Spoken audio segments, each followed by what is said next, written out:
올해도 주님의 성탄을 축하하는 절기가 다가오고 있습니다. 예수님께서 우리를 구원하기 위해서 오셨기 때문에 우리가 축하하고 또한 즐거워합니다. 그러나 성탄 절기 이전에 또한 교회력으로 지키는 절기가 있습니다. 여러분 아세요? 그게 무엇인지? 대림절이라는 그런 절기입니다. 대림절은 보통 4주간 지키는데 그때 맞는 성경 구절을 같이 나누고 또 묵상하고 지내는 그런 절기입니다. 저희 교회는 제가 그렇게 하지 않았지만 대림이라는 것은 한자로 말하면 기다린다는 대자와 임한다는 임입니다. 그래서 기다리는 것을, 임하는 것을 기다린다 그런 뜻입니다. 다시 말해서 예수님의 초림과 예수님의 재림을 기다린다는 그런 의미입니다. 예수님은 이미 성탄을 통해서 저들에게 오셨고 그렇지만 저들은 다시 오실 예수님을 기다리면서 또한 이 절기를 지내고 있습니다.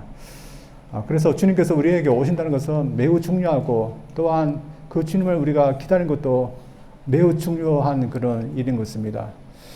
예수님의 초림만 하여도 예수님은 갑자기 아무 말 없이 찾아오신 것이 아니었습니다. 오래전부터 선지자를 통해서 예수님께서 오신다는 것을 미리 말씀하셨습니다. 오늘 이사야가 말하는 것도 마찬가지입니다. 하나님께서 이스라엘 백성들에게 다시 오시겠다는 그런 말씀입니다. 당시 이스라엘 백성들은 하나님의 징계를 받아서 바벨론 제국에 의해서 심판을 받아서 포로 생활하고 있었습니다. 그러나 하나님께서 그들에게 다시 오시고 그들을 구원하시고 회복시키겠다는 그런 말씀을 하셨습니다. 하나님께서 다시 오셔서 그들을 회복시킨다는 1차적인 의미는 그들을 해방시켜서 바벨론에서 다시 고국으로 돌아갈 수 있게 하겠다는 그런 의미입니다. 그러나 그 의미를 지나서 궁극적인 의미는 죄의 상황 가운데 있는 하나님의 백성들을 구원해서 이끌어내겠다는 그런 의미입니다. 그래서 단지 이스라엘 백성들에게만 해당되는 말씀이 아니라 온 당신의 백성들에게 해당되는 그 말씀입니다. 특히 이스라엘 백성들이 죄를 지어서 포로의 상황을 만드는 것처럼 모든 사람들은 죄를 지어서 죄의 상황 가운데 지금도 있습니다. 하나님은 이런 죄의 상황 가운데 있는 모든 죄인들을 구원하시기 위해서 오신다는 겁니다. 그래서 유대인들은 하나님을 기다렸습니다. 우리는 그 하나님이 누구인지 압니다. 우리에게 오신 성자 하나님 예수님 있습니다. 그래서 저희들이 이 말씀을 통해서 왜 성자 하나님 예수님만이 우리의 유일한 위로이시고 또한 우리가 어떻게 기다리는지 우리가 알게 되는데 이 말씀을 통해서 한번 그 이유와 또 방법을 저희들이 보기를 원합니다. 먼저는 예수님만이 우리의 위로자가 되시기 때문에 우리는 기다려야 한다는 것입니다. 오늘 말씀의 1차적인 배경은 바벨론에서 포로 생활하고 있는 백성들에게 주어진 말씀이었습니다. 당시에 가장 강대국이 바벨론이었습니다. 그래서 어떻게 보면 그들은 힘이 약하기 때문에 바벨론에 의해서 무너졌고 포로로 잡혀갔다 할 수 있습니다. 그러나 궁극적인 이유는 그들이 하나님께 범죄하였기 때문이었습니다. 하나님의 백성으로서 하나님만 섬기고 하나님 말씀에 순종해서 살았는데 그것을 깨트려 버렸습니다. 다른 우상들을 섬기고 또한 하나님이 아닌 힘이 있어 보이는 애국 같은 나라들을 더 의지하는 그런 죄를 범하였습니다. 그래서 그들은 죄를 범하기 때문에 포로 생활하고 있었습니다. 그들의 포로의 생활이 또 형벌의 기간이 얼마 동안 이었을까요? 70년이었습니다. 참 길면 긴 세월입니다. 그래서 한 세대 지나가고 또한 다음 세대도 지나갈 만큼 그런 긴 세월이었습니다. 그 70년이라는 긴 세월 때문에 다시 그들이 해방받을까, 다시 고국으로 돌아갈 수 있을까, 그런 희망은 아마 많이 사라진 그런 때였을 것입니다. 그런데 하나님께서 이사야를 들어서 그들에게 위로의 말씀을 전하라고 하고 있습니다. 그 말씀을 한번 읽겠습니다. 1절과 2절입니다. 너희 하나님이 가라사대 때 너희는 위로하라. 내 백성을 위로하라. 너희는 정다이 예루살렘에 말하며 그것에게 외쳐 구하라. 그 복역의 때가 끝났고 그 모든 죄를 위하여 여호와의 손에서 배나 받았느니라 할지니라. 고통 가운데 울고 있는 백성들에게 하나님은 이사야를 통해서 위로의 말씀을 전하라고 하였습니다. 어떤 위로의 말씀입니까? 복역의 때가 끝났다는 것입니다.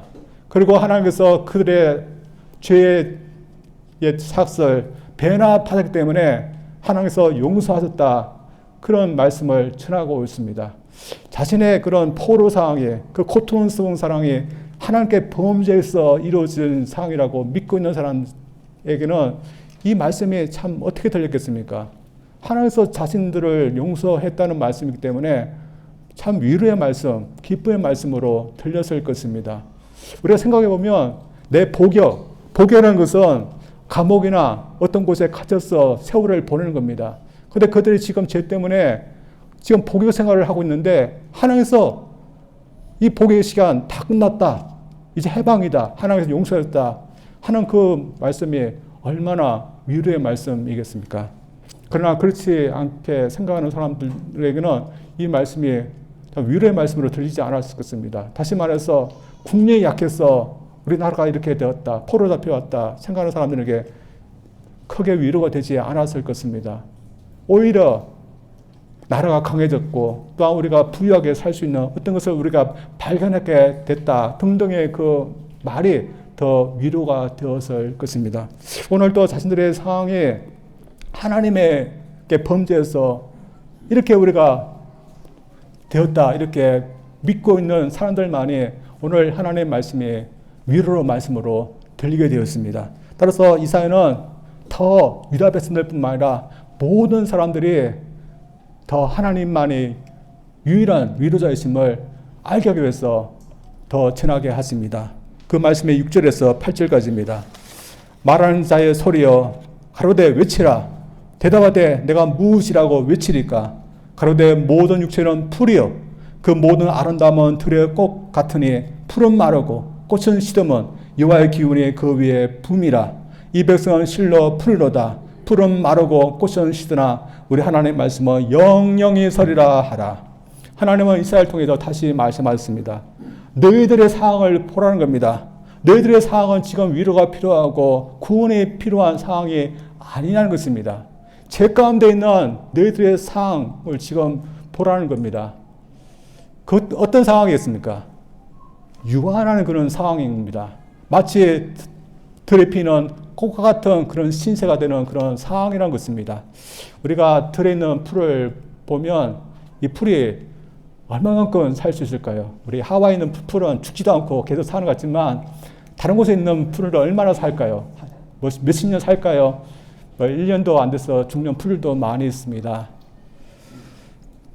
그래서 이 꽃들 피는 거 보면 꽃이 필 때는 참 아름답지만 금세 시들고 죽어버리고 맙니다. 아담에서 지금 죄를 짓고 있는 죄 가운데 있는 우리의 인간의 상황도 마찬가지라는 겁니다. 우리 인간도 얼마 못 삽니다. 저희들이 좀 공부한다고 또한 취업 준비한다고 하다 보니까 20년, 10년을 다 보내버립니다. 그리고 직장 구하고 그리고 결혼해서 아이들 낳고 키우다 보면 장년, 중년 시기를 다 보냅니다. 그리고 조금 이제 여유 있어서 은퇴하고 나서 좀 살겠다면 그 시기도 금방 지나가 버립니다. 그래서 우리는 젊음에 대해서 우리는 자랑할 수 없습니다. 우리 육체의 건강, 아름다움 우리는 자랑할 수 없습니다. 우리가 한 10년, 20년 그때 참 젊습니다. 그러나 그 시기가 지나면 우리는 병들고 또한 늙어가는 것이 우리 인생인 것입니다. 그런데 우리가 이렇게 인생을 살아가는데 어느 날 하나님께서 우리 인생에 하나님의 기운을 불게 됩니다. 마치 들에 핀 그런 풀에다가 사막에서 몰려오는 그런 열풍이 불어오면 그것과 똑같습니다. 그 들풀에 뜨거운 바람이 불어오면 그렇게 생생해서 계속 살 것 같은 그 풀이 어느새 말라버리고 죽어버리게 됩니다. 우리 생도 어느 날 하나님께서 당신의 기운을 훅 불게 되면 우리 모두는 다 가야 합니다. 이러한 유한한 인생에게 참으로 위로가 무엇일까요? 결국 우리 인간이 이런 죄의 상황에서 벗어나는 것만이 유일한 위로가 됩니다. 죄로 인해서 죄에 참담한 결과에서 살아서 결국은 고통 속에서 살다가 죽고 그것도 모자라서 심판 가운데 있는데 좀 더 살겠다. 좀 더 편하게 해주겠다. 좀 더 건강을 주겠다. 그게 무슨 위로가 되겠습니까? 이런 상황에서 이끌어낼 수 있는 것만이 위로가 될 수 있는 것입니다. 따라서 이런 상황에서 우리를 구원할 수 있는 그 위로 우리에게 주어졌고 우리는 이런 위로 우리가 또한 사모하고 바라며 또한 기다리면서 살아야 될 줄 믿습니다. 1990년도에 미국의 세이그라는 그런 천문학자 팀이 팀 보이라는 인공위성을 통해서 지구 사진을 찍게 됐습니다. 태양 공전을 떠들고 있는 그런 위성이었는데 지구로부터 61억 킬로미터나 되는 곳에서 찍게 됐습니다. 그래서 보내왔는데 너무 멀리서 찍기 때문에 아주 작게 찍혔습니다. 너무 작아서 그것이 점밖에 되지 않았는데 태양빛에 의해서 푸르스름한 그런 빛이 있었고 지구 색깔은 빨갰습니다. 너무 오래 했으니까 점했는데 아마 더 멀리서 찍어서면 아예 점도 되지 않은 그런 사이즈가 되었을 겁니다. 그래서 이 사람이 이것을 보고서 창백한 푸른 점이라 그렇게 불렀습니다. 여러분도 시중에 나오는 그런 사진을 봤을 겁니다. 근데 푸른스름하고 요만한 점 같은데 이것이 지구입니다. 그래서 이 지구는 대단한 것 같지만 광활한 우주에서 보면 아무것도 아니란 겁니다. 그리고 그 지구에 살고 있는 죄들, 있는 것조차도 모르는 그런 존재일 수 있다는 겁니다. 그리고 더 비참한 얘기를 했는데 지구 밖에는 어느 누구도 이 지구에서 우리가 어떻게 사는 것, 다시 말해서 우리가 고통을 당하든지 아니면 그로 인해서 신음하는 것, 그것에 대해서 관심을 가져다 주고 또한 도와줄 수 있는 존재는 없다는 겁니다. 그러다 보니까 우주는 컴컴한 것밖에 보이지 않으니까 그렇게 말한 것 같습니다. 그래서 우리를 도와줄 존재는 지구밖에는 없으니까 지구에 있는 우리들이 서로 사랑하고 서로 도우면서 살아야 된다는 것입니다. 그러나 그의 말이 다 옳을까요? 옳지 않은 것이 있습니다. 그런 불가지론자로서 하나님이 있을까 모른다는 것입니다. 그 부분에서 그는 틀렸습니다. 오늘 말씀 보면 하나님은 우리를 보시고 계셨고 우리가 죄 가운데 있는 것을 구하기 위해서 직접 친히 오시겠다 그렇게 말씀하셨던 것입니다. 따라서 우리는 무엇을 위로로 보아야겠습니까? 사실 우리 인생은 풀 같은 인생이기 때문에 참 슬프고 또한 외롭고 또한 쓸쓸하고 참 우울합니다.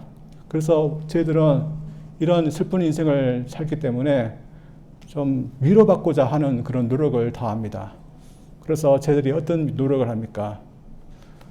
친구도 만나고 또 밖에 나가서 바람도 쐬고 그리고 저희들이 좋아하는 음식도 만들어 먹고 또한 집에서는 또 우리 외로움을 또한 덜해줄 수 있는 그런 영화나 드라마 같은 것을 보면서 우리의 외로움, 우리의 쓸쓸한 마음을 위로하고자 저들이 노력합니다. 그러나 그렇게 한다고 우리 궁극적으로 우리가 위로받겠습니까? 우리는 지금 상황은 똑같은데 아무래도 우리가 위로받지 못하는 겁니다. 결국은 우리 상황을 바꿀 수 있는 그런 위로가 필요합니다. 우리 하나님은 예수를 보내서 우리의 상황을 바꾸겠다. 이 죄의 상황 가운데서 유한한 상황 가운데서 우리를 구원하시겠다. 그런 말씀을 해주기 때문에 그것이 진정한 위로가 된다고 믿습니다. 따라서 우리가 예수를 믿기 때문에 지금 우리는 어떤 상황 가운데 있을까요? 우리는 유한한 상황 가운데 있는 것 같이 보지만 우리는 무한한 상황 가운데 있는 겁니다. 우리는 죄 가운데 있는 것 같이 보이지만 우리는 영생과 자유 가운데 생명 가운데 있는 것입니다. 따라서 우리가 예수님에 인해서 저들 이 세상 비록 짧은 인생을 살기 때문에 힘든 것이 있지만 곧 있으면 저희들이 무한한 세계에 영생을 얻으면서 살 거라는 것을 우리가 고대하기 때문에 우리가 위로를 받으면서 삽니다. 또한 이 세상에서 아무리 고통 주고 힘든 일이 있지만 주님께서 우리에게 주신 그 영생에 대한 위로가 있기 때문에 우리는 위로 가운데서 우리는 살고 있습니다. 여러분, 이런 위로를 주시기 위해서 이 세상에 오신 예수님을 우리의 진정한 위로자로 저희들 영접하고 믿고 있습니까? 우리는 그분을 우리의 진정한 위로자로 저희들 믿고 기다리고 또 우리 삶 가운데 저희들이 영접해서 살아갈 줄 믿습니다. 이런 기다리는 즐겁고 또한 좋은 그런 절기가 되기를 원합니다. 두 번째로 우리는 하나님이 위로하신다는 것에 대해서 믿고 기다리고 전해야 됩니다. 하나님은 이 위로의 말씀을 이사야를 통해서 전하겠는데 어떻게 전하든지 지시하셨습니다.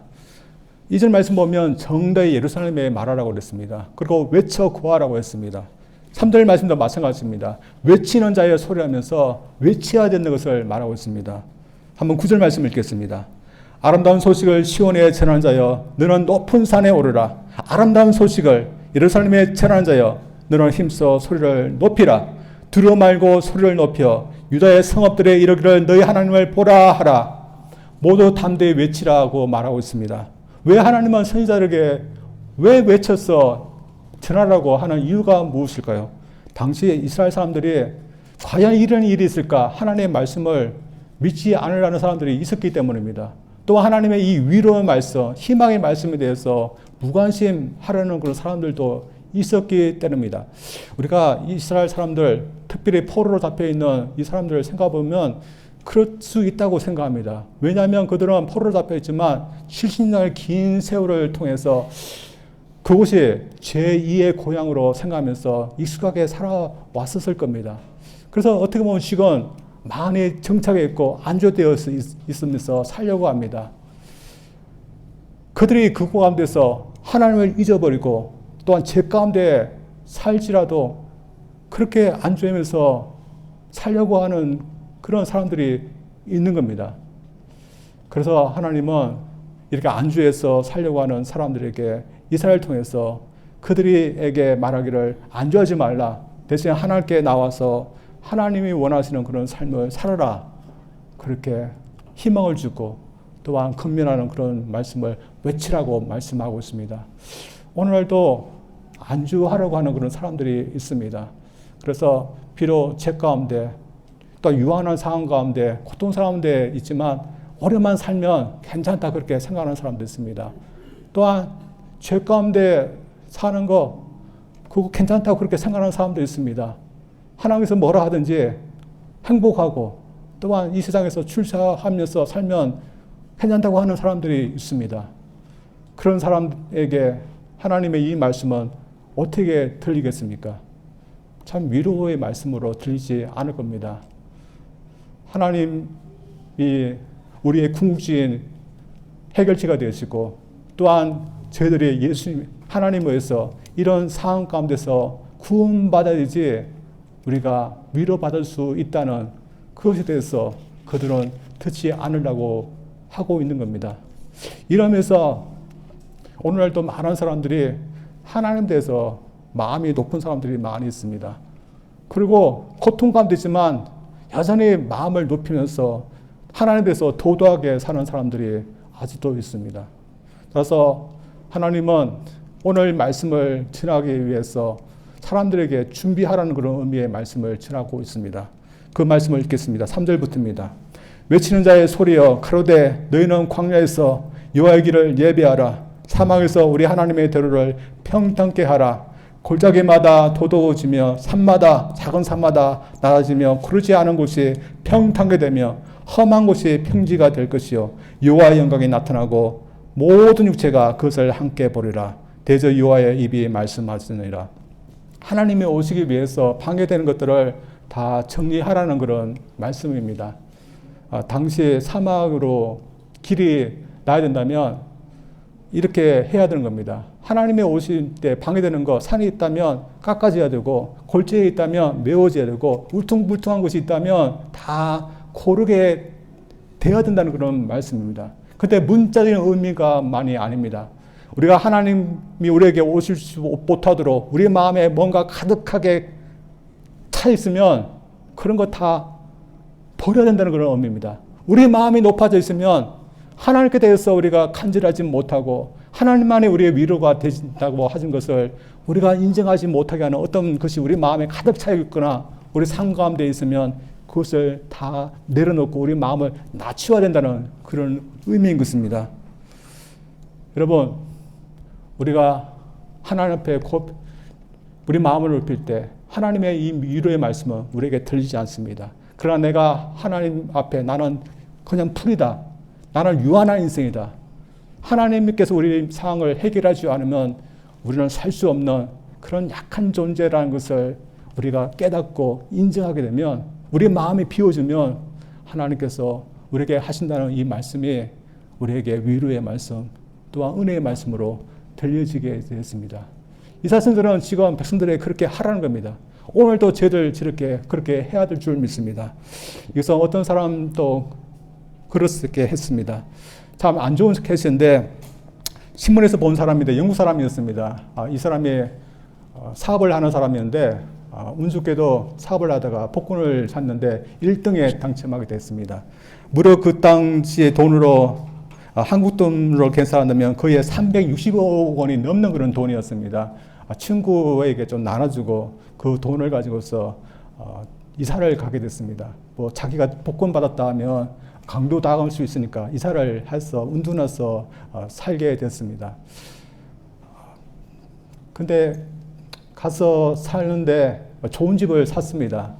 근데 좀 시간이 지났는데 아내가 다른 남자를 만나서 가정이 깨져버렸습니다.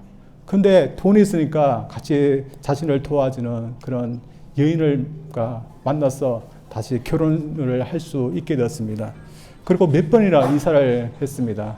갈 때마다 좋은 저택을 구하고 또한 그곳에서 일도 하지 않고 그렇게 편하게 지냈습니다. 신문을 보니까 그가 산 집이 방이 6개 되는 그런 집이었습니다.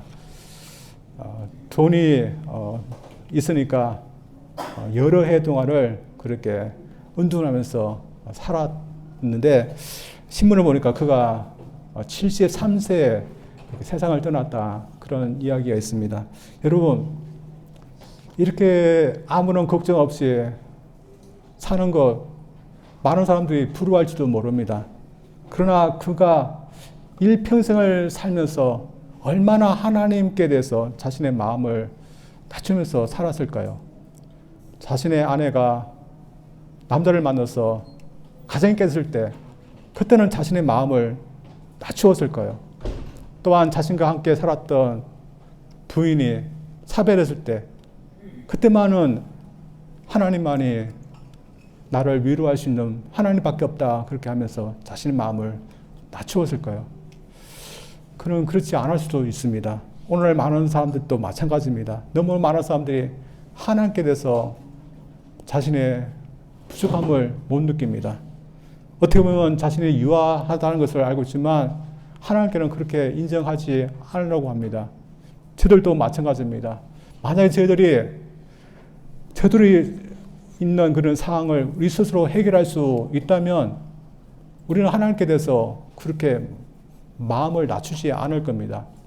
다시 말해서 우리가 노력만 하면 우리가 늙지 않을 수 있다. 우리가 노력만 하면 우리가 몇백 년을 살 수 있다. 더 노력한다면 우리가 영원히 살 수 있다. 우리가 그렇게 할 수 있다면 우리 하나님께 대해서 우리가 마음을 낮추지 않을 겁니다. 그러나 우리는 우리 상황을 우리가 그렇게 할 수 없는 그런 사람들이라는 것을 우리가 알기 때문에 하나님께서 우리에게 베푼다는 그 은혜에 대해서 우리는 마음을 낮추면서 받아들이고 또한 감사하는 겁니다. 여러분, 이런 의미에서 우리가 마음을 높이지 말고 하나님께 우리의 마음을 낮춰서 우리를 구원할 수 있는 분은 오직 예수님밖에 없고 이 예수님이 우리를 위해서 오시는 것에 대해서 저들 진정으로 감사하고 또한 기다릴 수 있는 저들 되기를 원합니다. 어떤 분도 그렇게 했답니다. 우리가 들으면 아실 만한 분인데 매우 젊었을 때부터 이미 한국에서 국회의원이 되었던 그런 분입니다. 무려 5선이나 되었던 그런 분이고 또한 도지사까지 지냈던 그런 분입니다. 근데 그분에는 참 정치인이기 때문에 당했던 어려움이 있었습니다. 그것은 자녀들을 키우는 그런 문제였습니다. 정치인이기 때문에 아무래도 반대하는 사람도 있고 그 반대하는 사람들이 아이들까지 비판하고 어렵게 했던 것 같습니다. 그래서 아이들이 특별히 첫째 아이는 한국에서 학교를 다니지 못하고 미국에 가서 공부를 하게 됐습니다. 혼자 가서 공부를 하니까 얼마나 외롭고 힘들었겠습니까? 그래서 그 첫째 아이가 하지 말아야 할 것을 하게 됐습니다. 마약이었습니다. 그래서 첫째 아이가 참 잘 자랐는데 마약을 했다는 그런 사실을 알게 됐을 때 큰 충격을 받게 됐지만 자신 때문에 아이가 이렇게 되었다고 하는 그런 미안한 마음이 있었습니다. 그래서 그때부터 첫째 아이를 치료하고자 모든 방법을 다 동원해서 하려고 했습니다. 그래서 훈계도 하고 또 의사도 만나보게 하고 또 심지어는 경찰에 자수도 하게 하고 또한 폐쇄 병동에 보내기도 했습니다. 근데 모든 방법을 다 동원했지만 아이가 고쳐지지 않는 것이었습니다. 그래서 어느 날은 이 아이를 보면서 하나님께 막 때를 때면서 하나님 앞에 기도를 했답니다. 하나님, 이게 뭡니까? 아무도 하지 않고 하나님은 나를 도와주지 않는다 하면서 하나님께 기도를 했습니다. 그가 보기에 하나님은 아무도 도와주지 않는 것이 보였기 때문입니다. 근데 그 순간 하나님께서 그에게 말씀하셨답니다. 그분은 원래 뭐 신비한 거 그런 건 경험하지 못했는데 그때 딱 기도하는데 마음속으로 하나님께서 두 가지를 말씀하셨습니다. 먼저는 네가 3년 동안 이렇게 노력했는데 되지 않았지 하는 그런 말씀이었습니다. 두 번째는 이제 나에게 모든 것을 다 맡기라는 그런 말씀이었습니다. 이상하게도 그 말씀이 믿어지는 것이었습니다. 그러자 그 마음속에 평안이 오고 그리고 하나님께서 자신의 아이를 고칠 것이라는 그런 믿음이 생기게 되었습니다. 결국은 이 첫째 아이가 어떻게 될까요? 신고를 해서 감옥에 가게 됐습니다. 그리고 2년 동안 더 치료 감호소에서 보내야 됐습니다. 그러나 하나님께서 이 아이를 고쳐줄 거라는 그 믿음이 있었기 때문에 그래도 위로가 되었고 그리고 이 아이가 그곳에서 치료받으면 지금 그는 다른 마약에 빠져있는 아이들, 사람들을 돕고 있는데 같이 일할 거라는 그런 희망과 그런 꿈이 그에게 있었기 때문에 하나님에 인해서 그가 참 위로를 받았다 그렇게 얘기하고 있습니다. 이분은 결국 자신에게 위로를 줄 수 있는 분이 누구라는 것을 깨닫게 됐을까요? 늦게나마 자신의 어려움을 통해서 하나님이신 것을 깨닫게 되었습니다. 여러분, 저희들도 마찬가지라고 생각합니다. 여러분, 우리는 예수님이 우리의 구세주시고 우리의 위로자라는 것을 우리는 귀가 따갈 정도로 우리는 들었습니다. 그러나 여러분, 진정으로 나의 삶에, 나의 중심에 예수님이 나의 위로자라는 것이 깨달아지고 또한 경험이 되고 있습니까? 참 우리가 예수님을 오래 믿으면 우리가 알고 있지만 예수님의 진정한 나의 위로자라는 것이 잘 느껴지지 않고 깨닫지 못하는 경우가 있지만 저들 진정으로 예수님이 우리의 위로자이시고 우리의 구원자이심을 저들 깨닫고 경험할 수 있기를 원합니다.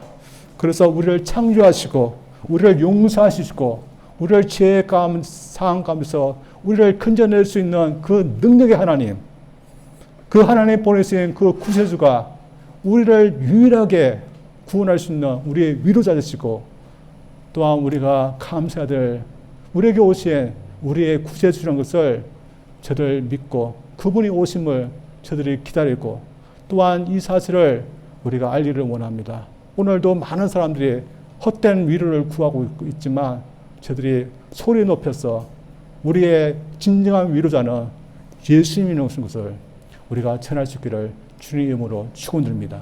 우리 기도합니다. 하나님 아버지, 우리가 성탄을 맞이하면서 우리에게 오신 예수님, 또한 그 예수님이 이 세상 가운데 온다는 것을 오래전 700년 전에 미리 얘기했던 이사를 통해서 저희들 다시 한번 보았습니다. 우리를 생각하시사 우리를 죄 가운데서 건져내기 위해서 죄의 그 인으로 인해서 무한해지고 고통스러운 그 상황 가운데서 우리를 구속하시기 위해서 이 세상에 오시겠다는 그 예수님, 우리가 그 예수님으로 인해서 우리가 비록 죄의 상황 가운데 살고 있지만 우리가 위로를 봅니다. 또한 위로를 받습니다. 하나님 아버지, 우리 힘으로써 이 고통과 이 죽음을 우리가 해결할 수 없지만 그 능력에 하나님께서 우리를 건져내시고 또한 우리를 품어주시고 또한 우리로 하여금 그 영광의 무한의 세계에 우리로 들어가게 하신다는 그 말씀 감사드립니다. 하나님 아버지, 오늘날 이 소식이 있지만 그것에 대해서 아무런 위로를 듣지 못하고 있는 그런 사람들이 많이 있습니다. 저들이 듣든지 안 해야든지 저들이 목소리를 높여서 오늘날 이 세계도 하나님이 우리의 위로자시고 예수님이 우리의 위로자시고 구원자심을 저들이 전할 수 있는 믿음의 사람들 되게 하여 주시옵소서. 예수님 이름으로 기도합니다. 아멘.